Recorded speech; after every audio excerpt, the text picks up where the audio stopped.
Yeah, welcome to the talk of Michael Meeks about LibreOffice, story of cleaning and refactoring a giant code base.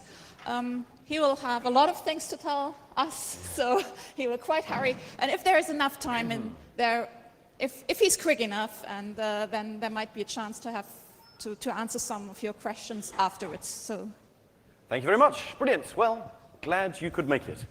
Here's what I'm going to try and say. My hidden, not so hidden agenda, as Friedrich likes to call it. What I'm going to try and persuade you is that we're doing some crazy fun things in LibreOffice. We're refactoring the code and doing mad things everywhere. And I'm going to try and show you what the impact then is on the quality. Many of you may have suffered in commercial proprietary software companies where there's a very different ethos about actually changing code. And so hopefully we can use some experience here to show that you can do things better. And then I'm going to show you a bit about some of the features in 4.0, if we have time.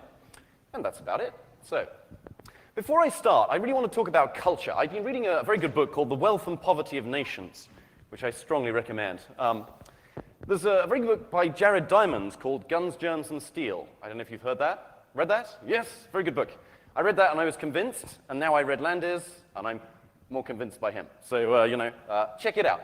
But one of his theses is that culture is really, really important. And I think when we write software, we can get confused that free software is about software, and really it's about freedom, and freedom is really how we interact with each other, isn't it? Let's face it. So actually, the foundation of software is how people relate, and how people relate is really culture. And so I think these two are very closely tied. I'd like to talk about a dead culture. Now, of course, it says at the bottom, well, okay, I'll talk about that in a minute. So if we look, for example, if you look at Jared Diamond's thesis that geography is the primary cause of Western or supposedly Western dominance, it's interesting then that you look in similar geographical regions, and Japan, for example, was the only East Asian sort of country that industrialized and did a fantastic job of adopting new things. So you look at China, and Ming China had everything. They were the superpower technologically. They were amazing. And they invented everything. It was all invented there. But primarily, they sort of went to other places in order to show them how great they were. Asked for tribute, and here we are. Of course, a different culture today. The West, in these eras, the 18th, 19th century, greedy and rapacious, for sure. Terrible to interact with, but also greedy for new ideas, new ways of doing things. What can we learn? How can we apply it? How can we improve? One of the stories I really like in Landis' book is of people, 200 years ago who couldn't afford a watch. The watch was the technology, the iPad of the day, was a clock. And why is it so cool? Well, because a clock means you can time your life accurately. You can plow your field, and you can do it a different way and see if you do it quicker. And that is exciting. Well, it was exciting in England anyway. And so lots of people would save up money in syndicates to buy clocks so they could not flash them off. I have the latest brand, but so that they could time their life and improve it and make it better. They were greedy for change, greedy for that 1% that you could measure with a clock. And, that innovation and invention of innovation. So, interesting theses. Let's look at, I think, a broken culture, which I've experienced interacting with, and this, again, is slightly unfair. It's a caricature. Lots of individuals I dealt with in this culture were, in fact, very open. But I think it's easy to get to a stage where, change is dangerous, particularly rapid change that we can't control and guide. That things are always better in the past, really we should just go back to then and it'll be great. Process heavy, we must stop people doing things because, this change might be dangerous. It's all got to be done very professionally. You need really permission before you do anything. Very important that, otherwise you might do something bad. And yeah, why bother? It's all a bit of a waste. Over-design, under-implement, a problem for every solution. And I don't know if you've interacted with cultures like this, but I think they're pretty terrible to deal with. So LibreOffice, faced with cultures like this, really went for a cultural rupture. Change is mandatory. Without it, we're going to lose. We have to change, whatever it is. We have to be oriented in the future. Let me tell you, LibreOffice's best days are yet to come. We're doing pretty awesomely. We're doing very well, but really, the true glory is coming, right? So if you want to be part of it, get stuck in now. Inclusion is much more important than outright perfection. We want to get people stuck in into the project and bound in and relating and having fun. We want it to be bad the first time, and then we want to iterate, and we want to do that quickly and get there. And breakage is normal. If you broke something, that's good. You actually tried to change something. Good. Excellent. Fine. Software breaks. That's true. And we have lots of ways, and we'll go through that, of trying to catch and stop breakage, but those are not ways of stopping people changing stuff. They're ways of encouraging people to change stuff and then fixing it more rapidly. And yeah, process this stuff off like you wouldn't believe. Let's try and not get any more and fix what we have. So it should be fun, rewarding, and of course sometimes people do come up with crazy ideas, but there's got to be a really, really good reason for stopping people doing things. Incidentally, do you like my Bluetooth remote control that renders my slides? It's kind of pretty cool. I can see what's coming next. So making it easy and fun to contribute is really cool. So we do that with an easy hacks page. I'm just going to bang through some of these. Lots of small tasks so you can get involved, contribute quickly, and life is good. Open mailing lists, just small details. So in the olden days, we had reply-to mangling. There are religious wars on this. My experience is that if you send an email to a reply-to mangling list, it's very easy for all the inside people on it, because they get the reply that they write back from the mailing list. But if you're not subscribed, you basically don't get a reply. That's pretty much how it goes. And so, well, we don't like that. Just mail your patch in, you're done, interact with us, we're easy, we have a porous boundary at the outside. We wrote documentation to make it easier for people to come in. We have hundreds of README files with structural documentation. We started migrating our comments to Doxygen so we can actually build nice docs. Bjorn deployed Gerrit, and it's awesome. So the problem with Git is, of course, that to get a commit access, you need SSH keys and set up accounts. Gerrit automates this process. You don't have to ask anyone. You can commit to LibreOffice without asking permission at all. So it turns an OpenID, I know OpenID is a bit controversial, OpenID account into a Git commit access, like that, pretty much. And so you can commit, and increasingly we'll be having test build integration, so we can merge patches, but only if they build, Go and automatically merge this, but only if it builds on 10 machines, just to reduce the process overhead and the testing and build breakage. Of course, it's really important that you guys can build things quickly. So we put a lot of effort into tinderboxes. And this nice company, Bytemark, has donated ultra-fast hardware to be building on Windows. We build on Android, Android ARM, x86, and just all the Linux distributions there. If you have a distro you want to package for, why not get a tinderbox machine up and going to make sure it continues to build nicely? What else do we do? Well, we want to make sure that the code is of a high quality. If we're changing so much so quickly, so we use Clang. Now, I'm not a big fan of Clang because it's not GCC and it's not GPL. But that aside, it's a very good compiler, and it has all sorts of custom compilation verification things. So we can add checks that introspect method calls and check the arguments are right. So in this case, there are only a few strings that you're allowed to put out at the front, bridges.ios, in some random function call. Well, that's checked by our tinderboxes every time you commit. Or, checking for white space violations that look like they could be a bug, right? Tinderbox dies, someone goes and fixes it, and it probably was a mistake. So, reducing the scope for those manual mistakes is really, really helpful to accelerate the pace of change. So there we go, making the code readable. Well, one of our problems was having an obsolete, manually patched, horrible build infrastructure. And so there was some transition underway at the time we got the code, but we've accelerated that and driven it almost to completion. We can now build something like 10,000 modules wide. So if you have a 10,000 CPU machine, and you want to run a very slow C++ compiler on every node at once and test it, then we can help you there. That's great. And all of these wonderful people and volunteers have been helping that, and it helps library merging, makes us run quicker. Who speaks German here? Hey, so you have a special ministry, you have nature has endowed you with a wonderful gift, And I always say that I feel bad saying this as an English person, but let me tell you, I've just been on a world tour, and I went to Saudi Arabia, and they complained about the German comments. And I went to Beijing, and they complained about the German comments. And they said, please, the code is no easier when you can't understand it. So either way, we've made a great change here, and of course, it really helps get people into the code. 20,000 lines. If you go to the LibreOffice developer stand, they will give you a USB key with our entire Git tree on it, so you don't have to check it out. You don't need to compile it. Just translate, If we all did 100 comments, it would be done, and the code would be more accessible by many people. Other things, so these are some of the kinds of refactorings that we're doing. We had 4 string classes. We managed to kill 1. Koilon did a wonderful job writing it out. We're getting the second one well on its way out. Many modules completely cleaned up, but just lots of code churn. Lots and lots of code churn getting rid of these things. Changing prefixes, someone in the past thought it would be great to have RTL, const, ASCII, string, param in front of every string, literal that you typed in the code. So, we fixed that, improved it, templatized it, done massive code changes to change all of this sort of stuff. Great work happening there. I think the bottom of this patch is much more readable. And it's actually quicker in many instances due to the magic of some of the things we do. Other cleanup, CPP check. We thought we'd run some lint tooling. Isn't that good?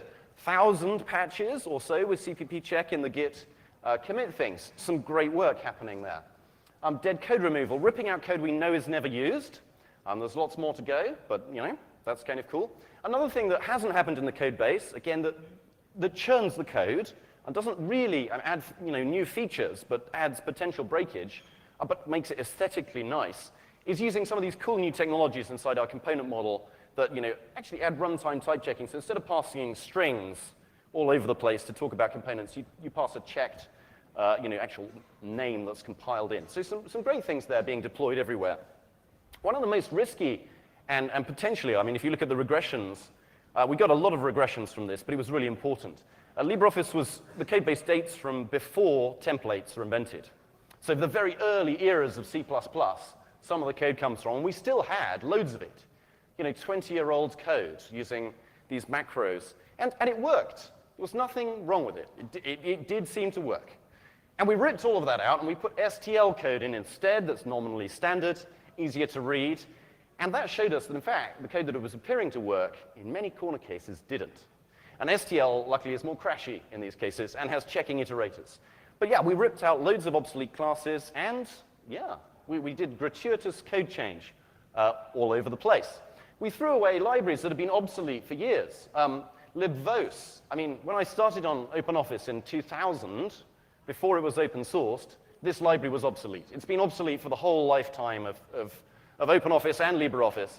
And finally, we've got rid of it. Again, rewriting chunks of code everywhere. White space cleanup. There was just a total mess, depending on what editor you used. We fixed that. The Windows installer we completely rewrote, away from NSys, which is, well, it's good at what it does, but having MSI files inside NSys was not good. Completely radically changing the translation mechanism to not use a horrible proprietary SDF standard instead. Language tags, touching almost everything that goes with language to add a much more powerful BCP47 compatible language system so we can deal with Serbian, for example, which is in either Cyrillic or Latin, same language, same locale, different rendering.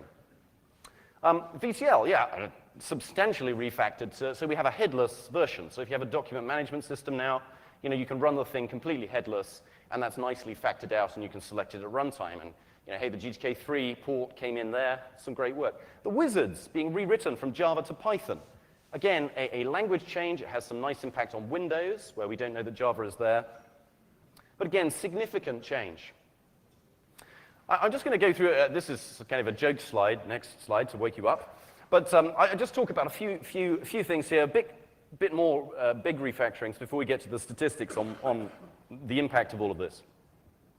So many decades ago, Marco Borries, a wonderful programmer, sat in his shed and decided to create a wonderful object-oriented toolkit. And as we all know, object orientation solves every programming problem, and it's going to revolutionize everything. Anyway. Then he wrote some demo applications to show off his toolkit. Fast forward 25 years, and those demo apps are now LibreOffice. And so many key architectural considerations were made with a full understanding of scalability, internationalization, all of the things, obviously, because, they were just going to be demo apps. Anyhow, so there are lots of refactoring that's going on. And don't get me wrong, lots of things have been improved since then. It's a great product. But you can still see echoes of some of those early decisions. Later on, the company got very large, and there was a sort of architect-driven cargo cult of component technology. And whatever you did, it had to be componentized. So Uno was the wonderful thing, and just all of these galloping inefficiencies were introduced, terrible, terrible side effects of using a good technology for the wrong things. So yes, I mean, I list some of the problems there. Here are some of the larger refactorings we're doing. So in part, exacerbated by component technology, people would just go and duplicate loads of stuff.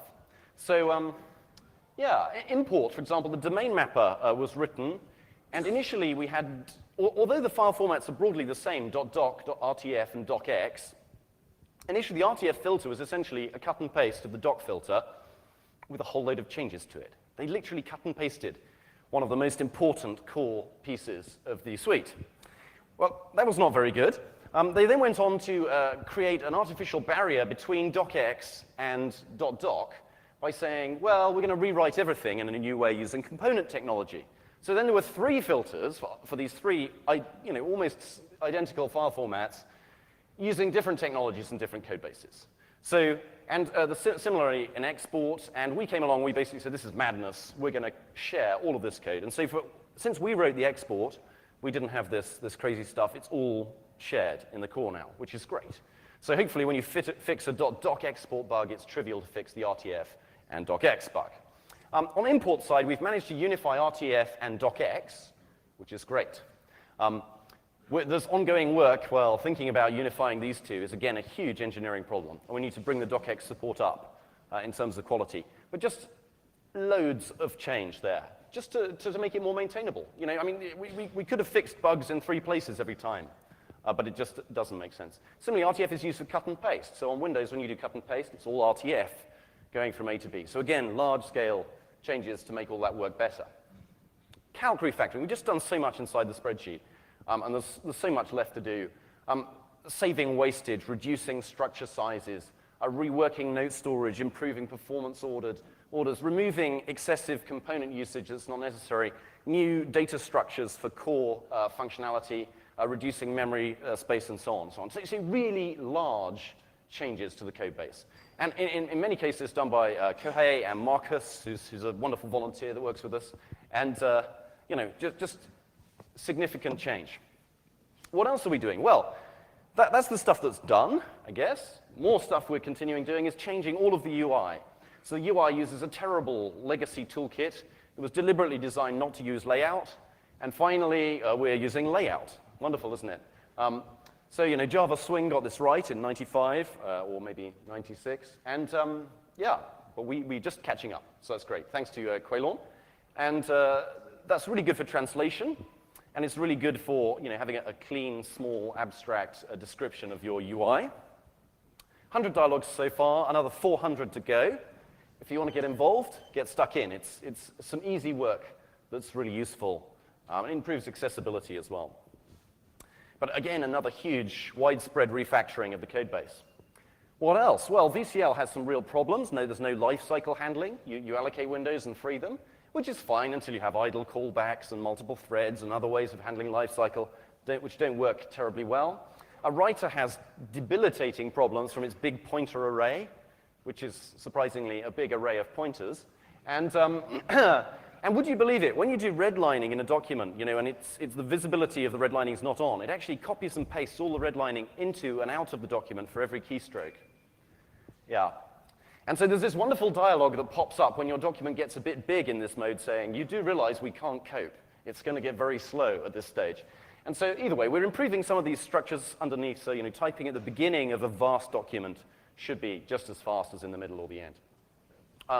Code cleanliness reworking, huge automated changes coming for 4.02 to make the code more readable, small, and so on. So an important part, and what I'm trying to get over, is that there should be no-go areas. Sure, we change something, sure, it breaks something, and that's a great way of finding where the bad areas are in a very overcoupled code base. We need to find those things, and hey, we'll back it out if it's a problem. Hopefully that will never get to you as a user, because we'll see it in our unit tests, and we'll see it in our user testing. But it's important to change the code. So Luboš, here, look at the man. Wonderful, wonderful.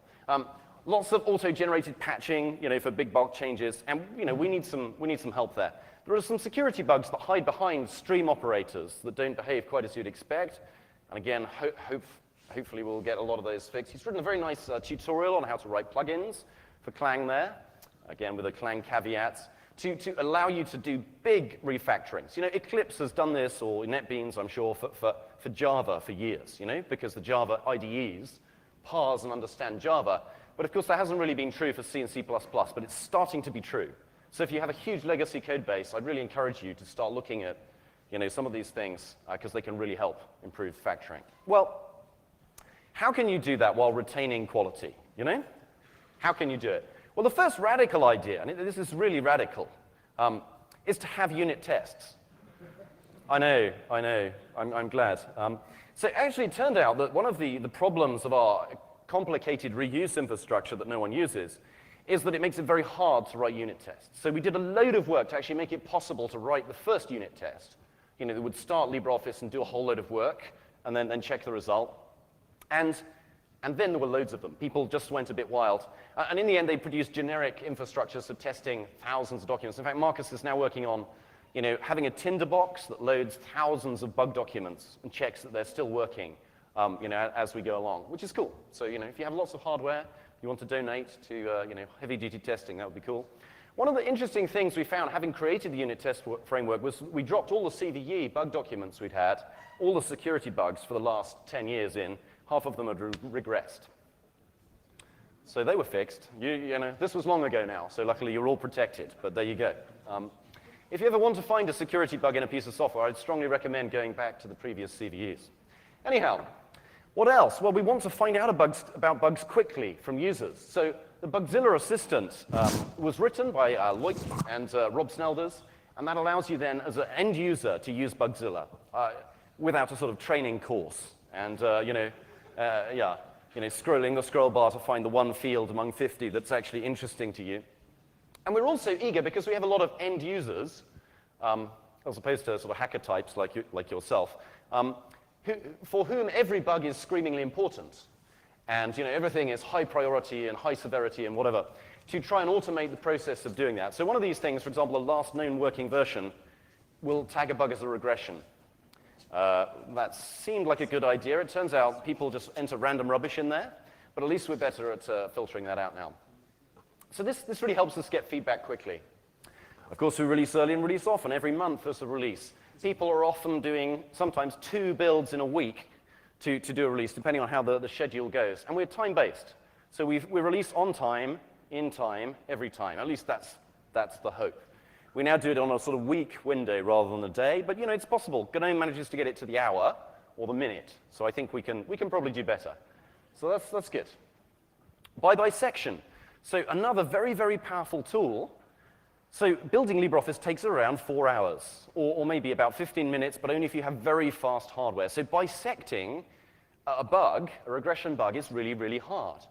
So Bjorn had this fantastic idea of checking all of these binaries that are pre-built into a single Git repository and packing them up. So you can now grab a Git repository that has several thousand builds in it, and you can run git bisect on it. And the checkout time is, you know, a few seconds, and they're completely relocatable, so you can run it from anywhere. And so you can get down to about 10 patches that caused any regression that you can test for.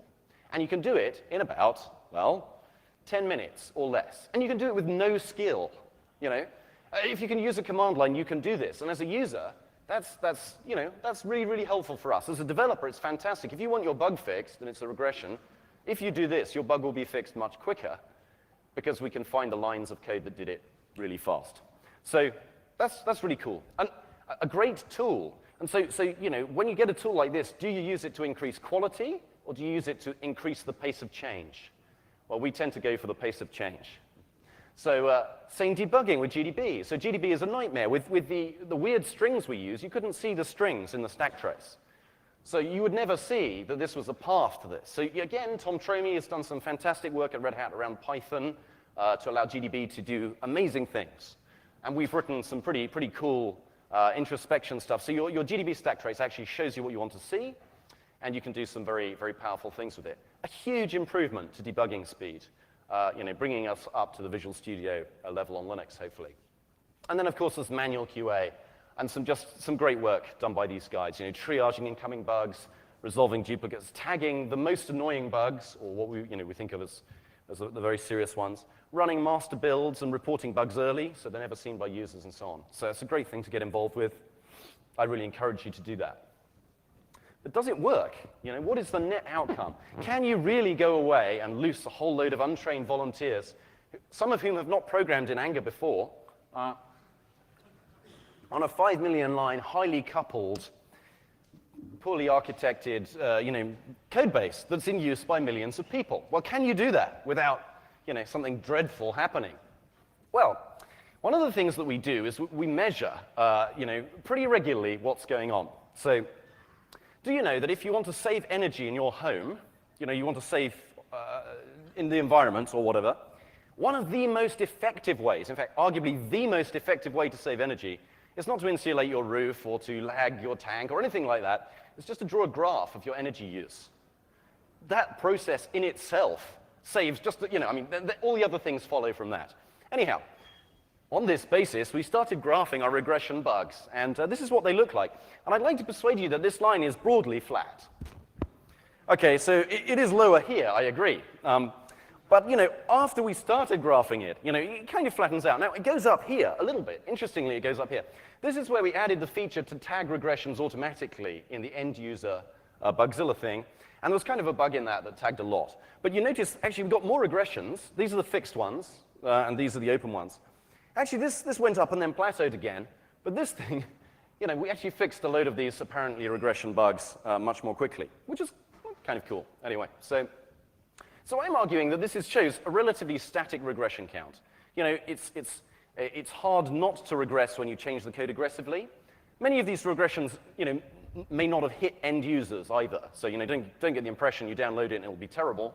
But there's clearly a case that if you download the 0.0 release, and interestingly, we release next week, you will see more bugs than if you download the 0.1 or 0.2 release. So that's normal. But I'd argue that that's broadly flat. Now, why that is, I don't know. But here we go. These are more numbers. We get something like 1,600 commits a month, something like 50 commits a day. And we've had about 450 regressions last month. So when you do the maths, about 2.5 a day.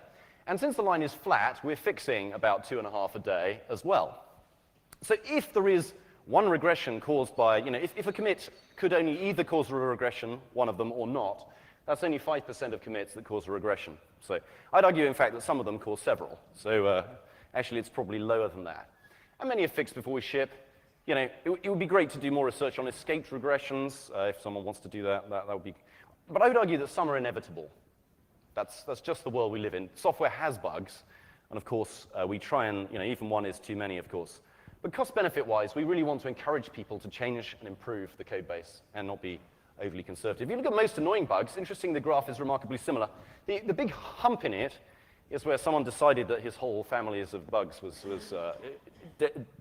should be high prioritized and so on. Turns out they're actually not that relevant.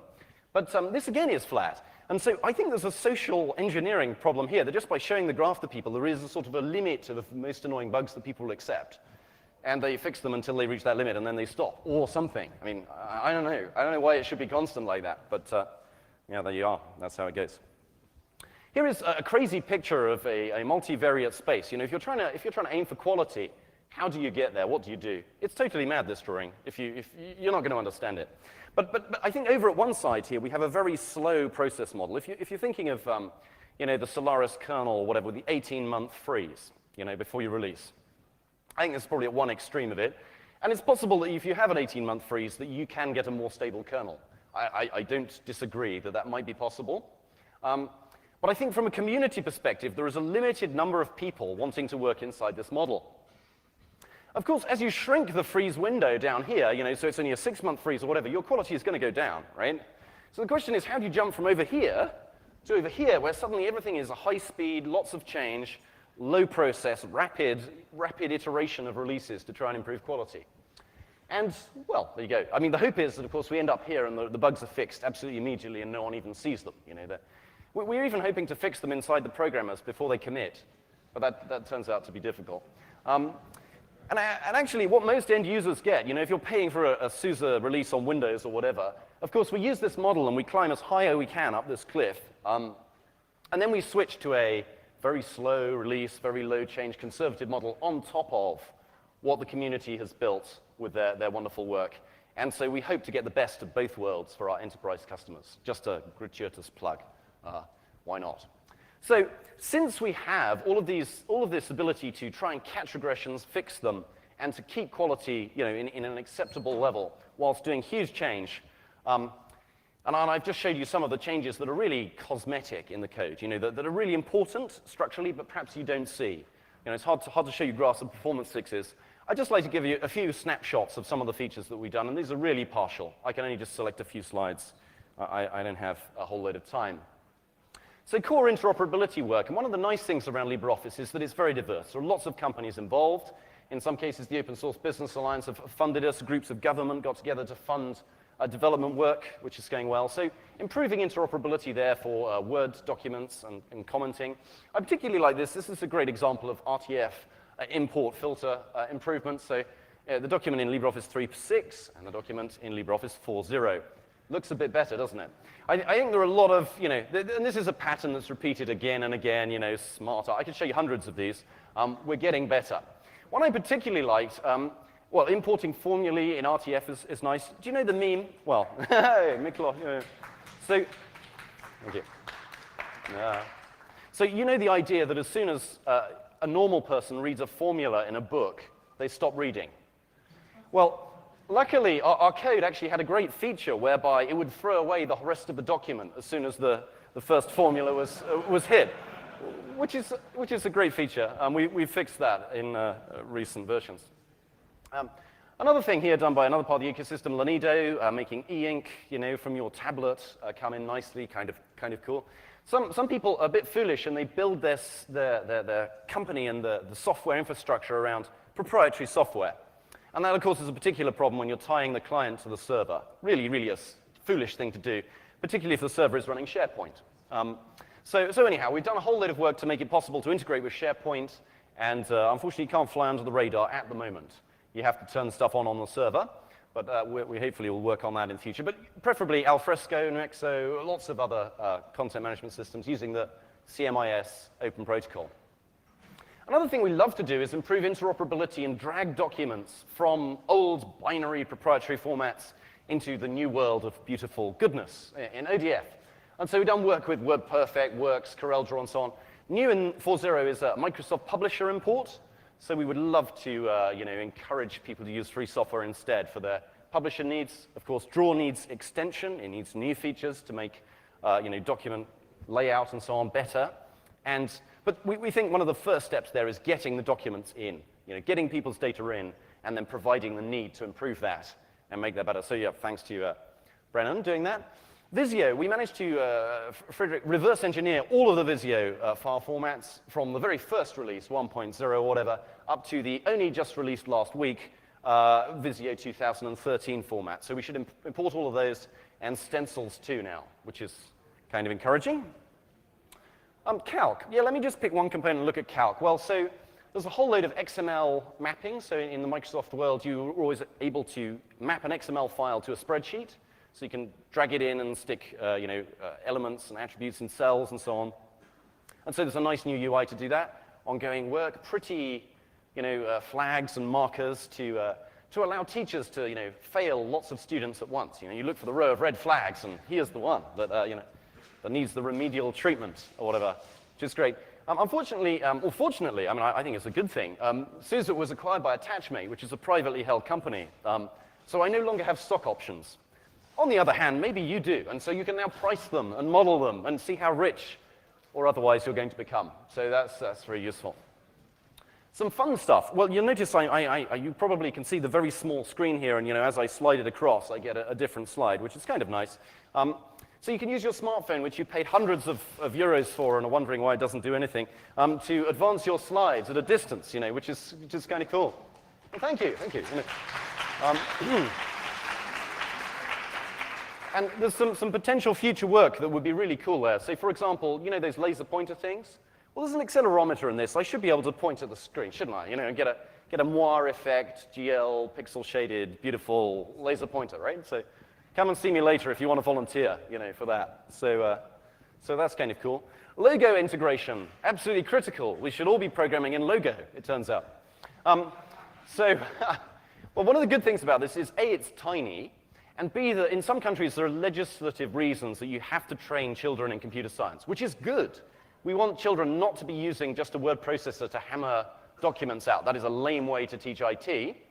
Of course, everybody has the word processor there, and they do actually have to teach that. So wouldn't it be great if the word processor had a programming language in it that you could teach the basics of programming to people easily with, and reference documents that lead you through stuff, and you get a beautiful document out of it, and you can print it out.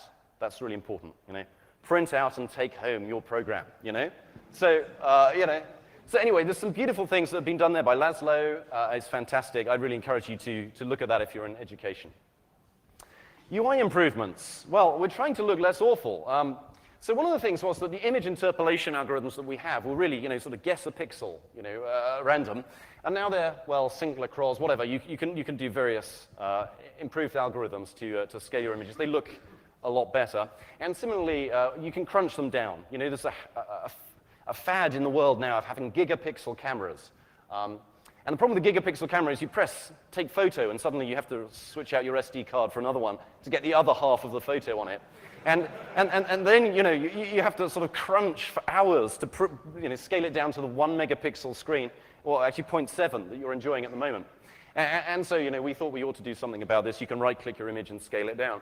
If you like right to left, you know, in the Arabic world, many Indian languages, we fixed just loads of bugs. You know, early objects that drag the wrong way when you drag them, problems in Calc, new numbering styles. The presenter console is just completely mangled in right to left. New template selection UI, style previews and drop-downs. So anything we can do to stop you pressing the bold button is a good thing, right? So, you know, previewing the styles here, you know. Well, so we're trying. So thanks to Candy for that. Layout, I talked about earlier. A Unity menu integration. If you use Unity, you can get all of that in your taskbar and the awesome bar. And if you don't have that, well, you can have personas, which make you look pretty, you know. So you can personalize it to have birds in the title, which is just great. So here we are. My conclusions are, LibreOffice is really continuing to grow. It's executing. We're starting to pay down these decades of technical debt that we have on a code base that should be clean and beautiful and something we can all be proud of and show to other people. And we're doing it quickly. We're adding features and functions. We're refactoring at speed. And we're trying to accelerate that change with sharp tools and good QA without reducing regressions, so that we can encourage new contributors to get involved and make a real difference to our millions of users. So if you're interested in getting involved, come and see me, come and see the booth at the end. And thank you for your support. LibreOffice would be nothing without all of you guys backing us wholeheartedly, so I want to thank you for that. And that's my talk.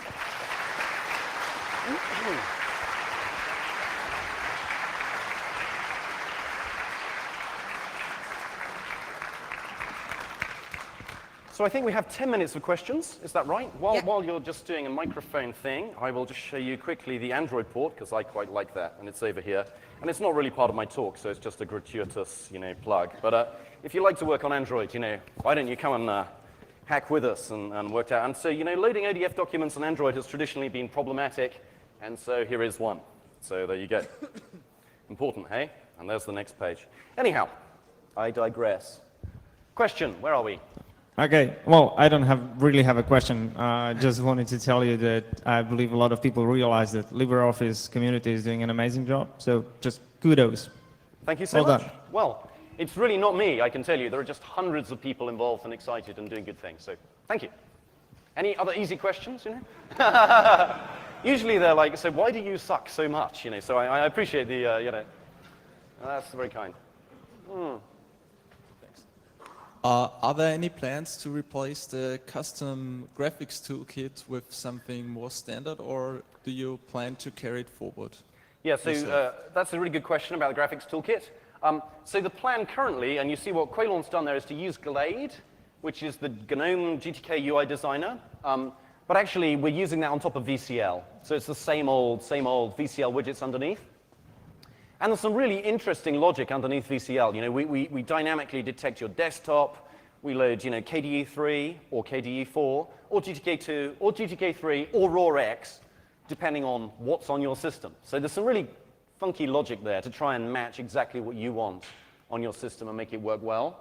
Currently, there are no plans to change that. So there is a lot of work needed in VCL, but just plugging and replacing an entire new toolkit is, yeah, I mean, that's one of the things we would probably ask you to rethink. Much as we like dynamic change everywhere, I think that is, there really are a lot of dialogues that would need work and lots of code tied to it. So, maybe we'll do it in a branch if you want to get involved, Any other questions? Aha, at the back. When you switched to the STL, did you have trouble dealing with exceptions, or? I'm sorry, I didn't hear. When we switched to Using the STL over... Yep. Do you have trouble dealing with C++ exceptions, or were you using those already? Races. So actually, usually, exceptions. Yeah, it's a good question. So is it exception-safe STL? We didn't notice any particular new problems there around exceptions. What we tended to notice was that the previous containers used integer indexes, which are really robust, and they didn't care if you were off the end of the list or off the beginning of the list. You could access the array anywhere and get something that looked sensible. And so, when the code was recursing and doing something and modifying the parent container, it would sort of work. Of course, you might lose elements in the list or double do something to them, but, you didn't crash. So nowadays, we would tend to crash and fix the underlying bug as a result of that, and I think that's a positive change. So I don't know if that answered the question, but it was related. Someone else? There was someone closer to in the middle here. Go for it. Hello. So you said that you have a huge code base. Mm-hmm. How do you find duplicate in this huge amount of code? How do you find duplicate code in that? Well, we would love to help find duplicate code more easily. There is, in fact, an easy hack open to use 6gil, I think, which is a static duplicate code finder. Currently, we kind of know where duplicate code is. So in terms of these big chunks of filter, after you've fixed one bug in each of the areas and gone, wait a minute, this code is remarkably similar. It's doing the same thing on the similar format, then you kind of get used to the fact that there's a big problem here that's been created and you need to fix it. So, but yeah, more formal ways to find duplicate code would be appreciated. If you have some good tools, we'd love to apply them and rip it out, because that'd be cool, yeah. So. What was stopping trivial changes such as translating comments? Was it copyright assignment?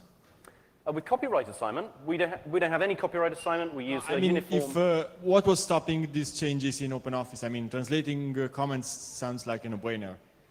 It sounds like a... No-brainer. No-brainer. Just go and do it. Oh, what was stopping it? So why are they still there 10 years after it was open sourced? Yes, it's a good question.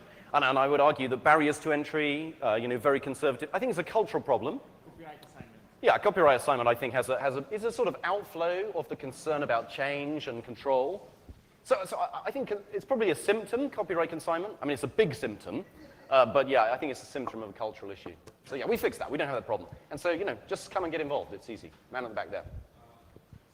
The lady is proxying it. Sorry, Vincent. Oh, no? Go for it. You're holding the mic. No? I don't know if I'm the only one, but I would love to see peace between LibreOffice and Apache OpenOffice. Is that in the works, or? Well, I think there are lots of opportunities for code sharing there. We provide code under a license that Apache can incorporate into their binary releases at least. So I think there's a lot of scope for that. And, you'd have to go and ask them. I think, I'm really interested in talking so much about that. I might say something rude. Lady in orange should be. So in LibreOffice, text layout has some modern features missing, like automatic ligatures and subpixel positioning. Okay. Is fixing that more of an issue of needing someone to do that, or is that an issue of compatibility with documents that expect legacy text layout? Yeah, that's a really good question. And I'm glad you asked that because I don't know the answer. I'm not infallible. So there is a large degree of glyph substitution. So if you do ligatures now, they should just work. Your TI, whatever, should be a different glyph when you render it, as I understand it. Obviously, typography is something that's always improving, and we can do more work. But if you want to contribute and make it lay out beautifully, as you want, then we'd love that. Help is always appreciated. So yeah, get stuck in. I mean, there's a lot of interesting complex text layout. I don't know if you've seen the graphite fonts for all the really advanced languages, and there's a lot of work we need to do in the core there for cursor, traversal, and there's some really interesting problems with complex text. So yeah, come and see me, get involved. If I would like to extend LibreOffice, what do you recommend? Really hacking the core or writing a plugin? That's a really good question. So in the past, the conservative philosophy would say you should write an Uno extension. I think I would want to go entirely the opposite way and say put it in the core, simply because it turns out to be easier to hack the core directly rather than go through a tangled, overly abstract interface that probably doesn't help you. So of course, it depends what you want. If it's going to be an engine control system for your Porsche through calc, not many people have Porsches.